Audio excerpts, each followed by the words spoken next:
এবং রাষ্ট্রপতিকে যখন অপসারণ করা সবার দাবি ছিল, আমি মনে করি দেলোয়ার সাহেবও দাবি ছিল 5ই আগস্টের পর, তখন কিন্তু আজকে যারা ক্ষমতাসীন তারা সম্মতি দেননি। এবং তাদের সম্মতিটি যে শুধু হয়নি তা না, তার রাজনৈতিক শক্তি, তার সাথে ইনফ্লুয়েন্স হয়েছে আজকের আর্মিরাও তাকে রাখার পক্ষপাতী ছিল। না, এখন যদি বলেন আপনার কাছে প্রমাণ কি, প্রমাণ নাই, বাট আমরা তো বুঝি, এই আবহাওয়ার ভিতরে থাকি, এই হাওয়ার মধ্যে থাকি। হ্যাঁ, শেখ হাসিনার মতো শক্তিশালী মহিলাকে চলে যেতে বাধ্য হলো, আর তার যে শতভাগ না হাজার ভাগ দুর্বল একটা ইনঅ্যাক্টিভ মানুষ থেকে গেল। তার মানে কি? তার মানে তাকে রাখা হয়েছে। যারা রাখছিলেন তারা কেন রাখছিলেন সেটা আমি জানি না। এমন হতে পারে যে তত্ত্ব লোহার উপরে দাঁড়িয়েছিল ওই মুহূর্তে রাজনৈতিক দল, ইনক্লুডিং ইন্টারিম গভর্নমেন্ট, তারাও একটা তত্ত্ব পাটাতনের উপরে ছিল, সে কারণে হয়তো পারেনি। কারণ প্রশাসনকে লাগে কাজে, প্রশাসন যদি না ঝোঁকে, আর্মি একটা ফ্যাক্টর ঝোঁকে নাই, তাই সরাইতে পারে নাই। কিন্তু এই 5 মাস সাঁতার দেওয়ার পর আমাদের মাননীয় প্রধানমন্ত্রী উনি এখন বুঝতেছেন এই যে তাকে রাখা যাবে না। কেন রাখা যাবে না প্রশ্ন আনতে পারেন। এখানে আমার প্রশ্নটা হলো যে এখানে কি সরকার চাচ্ছে না, নাকি তিনি নিজে থেকে পদত্যাগ করছেন? রাজনৈতিক ভিতরে এত আলাপ লাগতো না। আচ্ছা, আমি যে কোনো মুহূর্তে বলতে পারি, টেলিফোন করে ভাই আমার শরীর ভালো না, কালকে আসবো না। এগুলো বোকাচালাত। কারণ আমরা উই হ্যাভ সিন যে সে কিভাবে রইছে, কি পরিমাণ ইজ্জত তার আছে, যার কোনো রাজনৈতিক আদর্শ নাই। এই ব্যক্তি একবেলা বললো যে বঙ্গবন্ধু যুদ্ধ স্বাধীনতার ঘোষক, বলছে শেখ হাসিনা যখন তাকে বানাইছে, সেই ব্যক্তি আবার বলতেছে জিয়া রহমান সাহেব স্বাধীনতার ঘোষক। কে ঘোষক না, এই বিতর্ক কিন্তু আমি করছি না। আপনি তার খাইচ্ছতটা দেখেন, এটাকে বলে খাইচ্ছত। আমার পদে থাকতে হবে, কোন ইনফ্লুয়েন্সে কেন থাকতেছে। এখন সেই যে ইনফ্লুয়েন্সে থাকতো, সেই ইনফ্লুয়েন্স আস্তে আস্তে আস্তে আস্তে দুর্বল হয়েছে। আপনার যদি মনে থাকে তাহলে আপনি দেখবেন আমাদের মোমেন সাহেব যে পররাষ্ট্রমন্ত্রী ছিল, উনি ক্ষমতাচ্যুত হওয়ার পর শেখ হাসিনা তার 8 মাস পর বাংলাদেশ থেকে বেরোইছেন আজকের প্রশাসনের সহযোগিতায়, সেটা তিনি নিজে বলেছেন। এবং উনি বলছেন এই 5 বার সিম পাল্টাইছি, 6 বার বাসা পাল্টাইছি, প্রশাসন আমাকে সহযোগিতা করছে, তাই আমি 8 মাস পর বেরিয়ে আসছি। এই যে প্রশাসনের যে ইনফ্লুয়েন্সটা ছিল, সেই ইনফ্লুয়েন্সটা আস্তে আস্তে আস্তে আস্তে দুর্বল হচ্ছে। তার বহিঃপ্রকাশ হলো রাষ্ট্রপতিকে এখন সরাচ্ছে কেন? রাষ্ট্রপতির কোনো ফাংশন নাই উনি বলছেন। কিন্তু আজকে পর্যন্ত যে আমার যে টালমাটাল সিচুয়েশন, এখন পর্যন্ত কিন্তু আমি বলছি যে এই সরকারও কিন্তু তত্ত্ব পাটাতনের উপরে দাঁড়ায় আছে। সেই 5ই আগস্টের পর স্টিল আমরা এখনো কিন্তু অনেক খারাপ পরিস্থিতির মধ্যে, আনস্টেবল সিচুয়েশনের মধ্যে আছি। সেই রকম একটা জায়গায় তার লন্ডন সফর এটা ডাউটফুল ছিল। লন্ডন সফরে দেখা গেছে 2 হাত ভরে খালি শপিং করতেছে, উনি কিন্তু গেছেন চেক আপ করাইতে। তো এই সমস্ত ব্যাপার। আর তার মতো একটা মানুষের আরেকটি সূত্র বলছে যে তিনি আসলে সেখান থেকে ফোনে কথা বলছেন। আমি সেটা বললাম না, আপনি অর্থটা বুঝে জানেন। গেলাম চেক আপ করে, 2 বাজারটা নিকেন নেই। আমি একটা সাবেক রাষ্ট্রপতি, সাবেক না, আমি একজন রাষ্ট্রপতি। তারপর সেই রাষ্ট্রপতির কি অবস্থাটা কি? আপনি সেই রাষ্ট্রপতি যিনি নাকি সকালে এক কথা বিকালে এক কথা, একবার বঙ্গবন্ধু একবার জিয়ার জিকির যিনি করেন, তার কি কোনো চরিত্র আছে? তাকে বিশ্বাস করবে? এই সিচুয়েশনের ক্ষেত্রে আমাদের আজকের প্রধানমন্ত্রী একটু সাইলেন্ট ছিলেন, কিন্তু সময়ের ব্যবধানে ভাবলেন যে না, সিক্রেসি এন্ড প্রাইভেসি খুব ইম্পর্টেন্ট একটা ফ্যাক্টর। কারণ রাষ্ট্রপতির কোনো রোল নাই। কালকে যদি ঘটনাচক্রে কোনো কারণে একটা খারাপ পরিস্থিতি আইসা যায়, আল্লাহ মাফ করুক, যদি আইসা যায়, তাহলে একটা জরুরি অবস্থা যদি আসে, he will play very important role. আর সেক্ষেত্রে আমার একটা নিজস্ব লোক দরকার বলে আমি মনে করি, 1 নম্বর।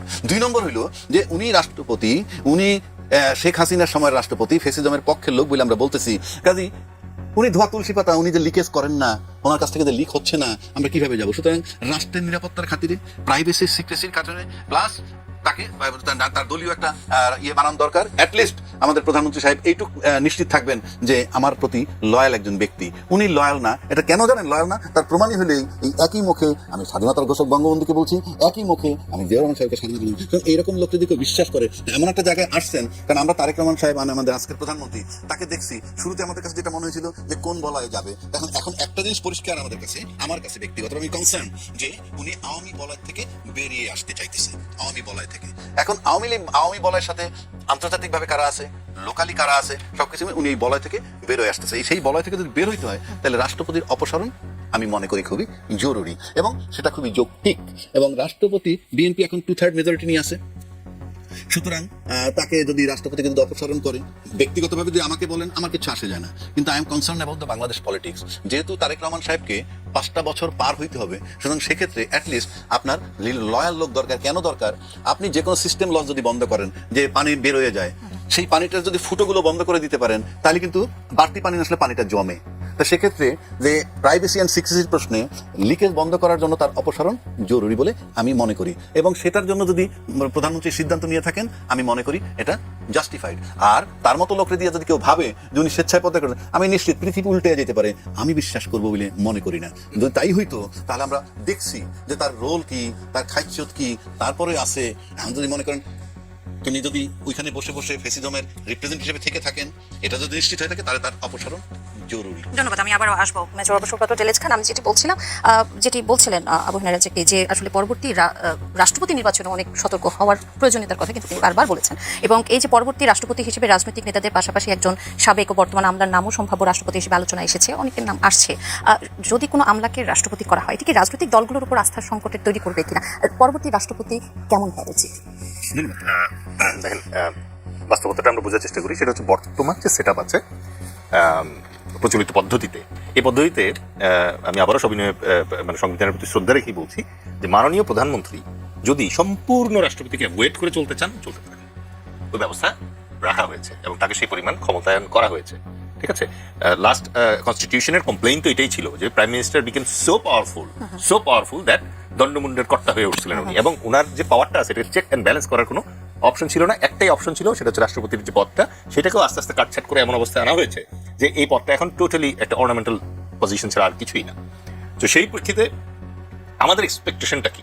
দেখেন, আমাদের দেশে এখন একটা ভীষণ রকম দৈন্য চলছে, সেটা হচ্ছে চারিত্রিক দৈন্য। ঠিক আছে, আপনি দেখেন আমাদের মানে মাননীয় সংসদ সদস্য যারা আছে তাদের বিভিন্ন ধরনের ভিডিও বের হয়ে আসছে, যেগুলো দেখার পর মানে তাদের এথিক্যাল প্র্যাকটিস এবং তাদের পার্সোনাল ক্যারেক্টার্স যেটা আছে এইটার ব্যাপারে মানে আমাদের নতুন প্রজন্ম যারা জেন জি এবং জেন আলফা, তারা আসলে কি দেখছে দেখেন, কি লজ্জার ব্যাপার। দেখেন, আমেরিকান এক ভদ্রলোককে একবার জিজ্ঞেস করেছিল যে আচ্ছা, তোমাদের দেশে তো মানে ফ্রি মিক্সিং একটা কান্ট্রি, তাহলে বিল ক্লিন্টনের এগেনস্টে যে তোমাদের একটা কমপ্লেইন ছিল, এটা জন্য তোমরা অযথাই মানে এটা তোমরা তো আন্ডাররাইট করতেই পারতাম। তার আনসার ছিল যে আমি নর্মাল আমেরিকান, আমার ফ্লস থাকতে পারে, he is a president, he is my idol, ওর তো এই ফ্লস থাকতে পারে। এখন একই রকম ভাবে এই যে আমাদের ধরেন মানে আইন প্রণেতা যারা আছে, অনেকে বলেন যে মানে তাদের কাজ তারা করতে পারলে তার ক্যারেক্টার নিয়ে আমার এত ইয়ে করার কি দরকার, মানে ঘাটাঘাটি করার কি দরকার।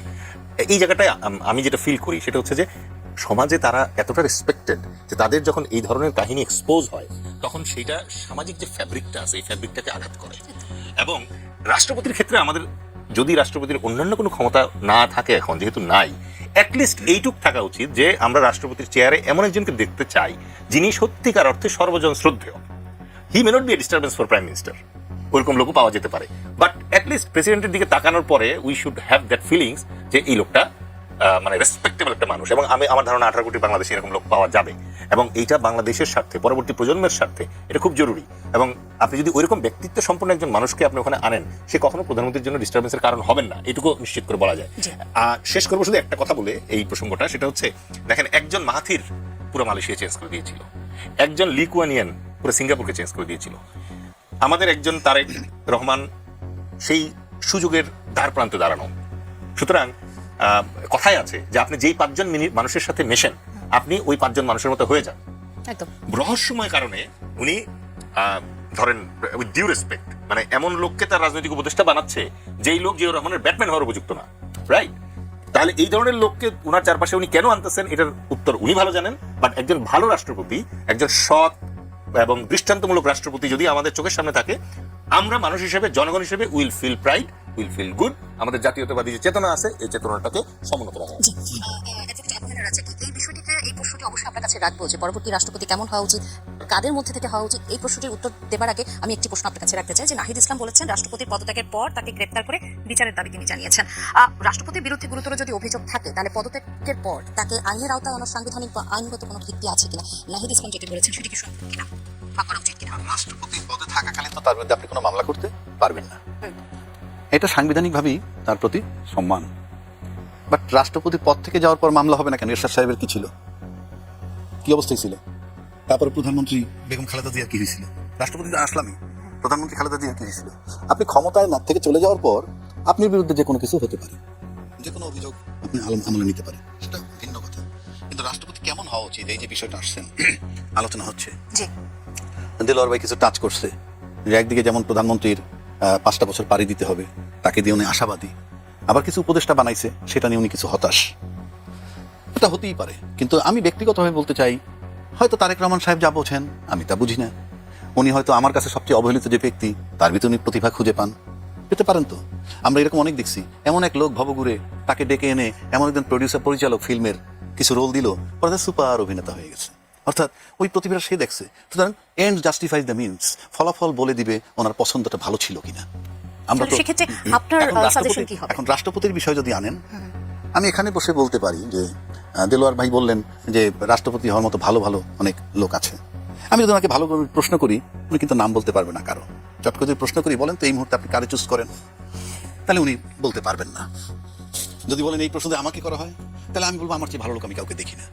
বিষয়টা try to understand my point, what I mean. কারণ কেউ যদি ভাবতো যে রাষ্ট্রের দায়িত্বটা কি জিনিস, তাহলে নেওয়ার আগে 7 বার ভাবতো।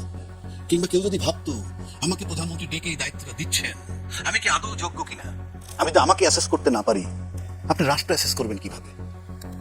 আমি সেই অর্থে বলছি। তো এখন প্রশ্ন হচ্ছে যে এর ভিতর থেকে চুজ করবেন। একদম। সুতরাং আমাদের প্রধানমন্ত্রী উনি দক্ষ কিংবা অদক্ষ এই বিতর্কে আমি যাচ্ছি না। না, সেক্ষেত্রে আমার- he has got the absolute পাওয়ার। উনি চুজ করবেন। এখন ওনার অনেক পছন্দ নিয়ে বিতর্ক আছে, বা আমারও পছন্দ হতে পারে, বাট ওই যে বললাম উনি কার ভিতরে কি প্রতিভা দেখেন উনি জানেন। তবে বিশ্বস্ততার প্রশ্নে বর্তমান যে রাষ্ট্রপতি আছে তার চেয়ে অন্য জায়গাও কি তার দল থেকে নেক, সেক্ষেত্রে এর চেয়ে বর্তমানের চেয়ে একজন বিশ্বস্ত রাষ্ট্রপতি তিনি পাবেন, এটুকু মোটামুটি নিশ্চিত।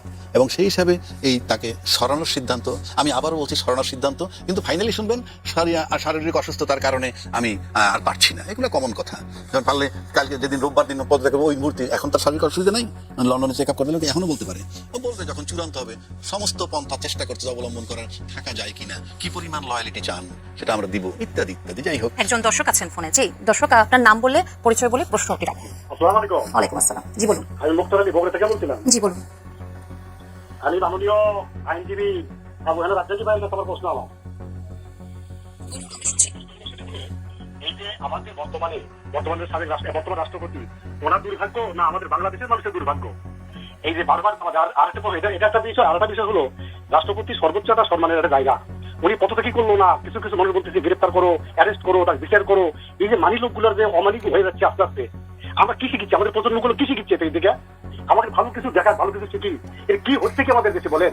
জি বুঝতে পেরেছি। আপনাকে অসংখ্য ধন্যবাদ আপনার প্রশ্নের জন্য। এই প্রশ্নের উত্তর অবশ্যই আপনার কাছে। হ্যাঁ অবশ্যই দেবো। আমি ওনার ব্যথাটা বুঝতে পারছি। উনি মুক্তার আলী বগুড়া থেকে প্রশ্ন করছেন, আমি সৌভাগ্যবান মনে করি উনি আমাকে প্রশ্ন করছেন, শুনতে ভালো লাগে। আচ্ছা, রাষ্ট্রপতির পদটা অবশ্যই সর্বোচ্চ আসন, সাংবিধানিক সর্বোচ্চ আসন, কোনো সন্দেহ নাই। সেই আসনটাই বসে যদি একজন রাষ্ট্রপতি আজকে রাজ্জাকি সাহেব জাতির স্বাধীনতা যুদ্ধের ঘোষক বলে, তারপরে আবার সময় বদল করে দেলোয়ার হোসেন সাহেব স্বাধীনতা ঘোষক বলি, তার জন্য এই নিন্দাটা। কারণ ইউ ক্যানট চেঞ্জ ইউরসেলফ। আপনি বিশ্বাস করেন কি সেখানে থাকতে হবে। এটা একটা রাষ্ট্র, আপনি যা মন চায় তাই করবেন, তার মানে আপনার বিশ্বাসই নাই। আপনি কি বিশ্বাস করেন, আপনার কনসেপ্টটা কোথায়? একটা কিছু মানুষ তো বিশ্বাস করে, যেমন এই যে, আচ্ছা ওই প্রশ্নে পরে আসি। এরপরে আরেকটা প্রশ্ন করছেন যে আমাদের যারা শিক্ষিত জ্ঞানী গুণী তাদের মর্যাদা কি। দেখেন, আমরা চিৎকার করতেছি এডুকেশনের জন্য, আমরা চিৎকার করতেছি পরীক্ষা বন্ধ হবে না, গলা সমান পানি দিয়ে পরীক্ষা দিতে যাচ্ছে। সুস্থ মস্তিষ্কের কোনো লোক এই সিদ্ধান্ত নিতে পারে না যে গলা সমান পানি দিয়ে পরীক্ষা দিতে যাবে। কেন আসছি কথাটায়? শিক্ষার যখন এত গুরুত্ব, তাহলে আপনি বলেন তো, একজন ভদ্রলোক 2টা পিএইচডি করছে, একটা ইকোনমিক্স আর একটা আরেক সাবজেক্টে, তারপরে যদি মনে করেন সে নোবেল লরিয়েট হয়েছে, তাকে যখন আমি টিভির পর্দায় বলি বিশ্ব বাটপার, তাহলে এই এডুকেশনের কি মূল্য? জাস্ট আপনি চোখটা বন্ধ করে ভাবেন, আপনার সাথে তার দ্বিমত থাকতে পারে, আপনার মত পছন্দ না হতে পারে, কিন্তু যে লোকটা পিএইচডি ডিগ্রি হোল্ডার, বিশ্ব তাকে নোবেল দিছে, এটা নাকি কিনতেও পাওয়া যায়, এমন কথা বলছে। আর এরকম বহু লোক আছে যাদের নোবেল 10টা কেনার টাকা আছে। নোবেল কেনা তো দূরের কথা, নোবেল যেখানে দেয় সেই দরজার সামনে যাক না। তো প্রশ্ন হচ্ছে, সামনের জেনারেশন শিখবে কি? আজকে আমরা যখন বলতেছি 2টা ডক্টরেট পাওয়ার পর নোবেল বিজয়ী, যে বিশ্বের এমন কোন রাষ্ট্রনায়ক নাই যাকে এক নামে চেনে না, এখন বললে কি বলবে? আমি ইউনুসের পক্ষপাতী নও, আমি ওনার কথার জবাব দিচ্ছি, হি ইজ ওয়েল এডুকেটেড। তাকে যখন বলা হয় বিশ্ব বাটপার, তখন মুক্তার আলী ভাই কি একবারও প্রশ্ন করছে টেলিফোন করে যে ভাই তাকে বিশ্ব বাটপার বলতেছেন কেন? তারপর থাকতে পারে, আমি বলছি না উনি ধোয়া তুলসী পাতার বহু বড় ক্রিমিনাল হতে পারে, কিন্তু এই যে আমরা বলি, সুতরাং আমি জেনারেশনকে কি দিচ্ছি? আর রাষ্ট্রপতি সকালে এক কথা বিকালে এক কথা। আবার আরো বলছি, সমস্ত রাজনীতিবিদ শিক্ষিত লোক 55 বছর যাবত একটা কথা বলতেছে যে রাজনীতিতে শেষ কথা বলতে কিছু নাই। এই যে আপনি বলতেছেন আমার সকালে একটা বিকালে একটা রাত্রে একটা বলবেন, who has given you this right? কি শিখাচ্ছেন? 55 বছর যাবত এই দেশের রাজনীতিবিদ কি বার্তা দিছে এই দেশের জেনারেশনকে, কি কথা বদল করা যায়? কিন্তু এই মুক্তার আলী ভাই যদি তার ছেলেকে বলে, তোমাকে সকালে একটা কথা বললাম যে হ্যাঁ তোমাকে এক জোড়া জুতা আজকে দুপুরে কিনে দিব, দুপুরে বললো যে আজকে পারতেছি না কালকে, পরের দিন বললো আগামী সপ্তাহে, তারপরে বললো 2 মাস পরে, তখন তাকে বলবি লায়ার।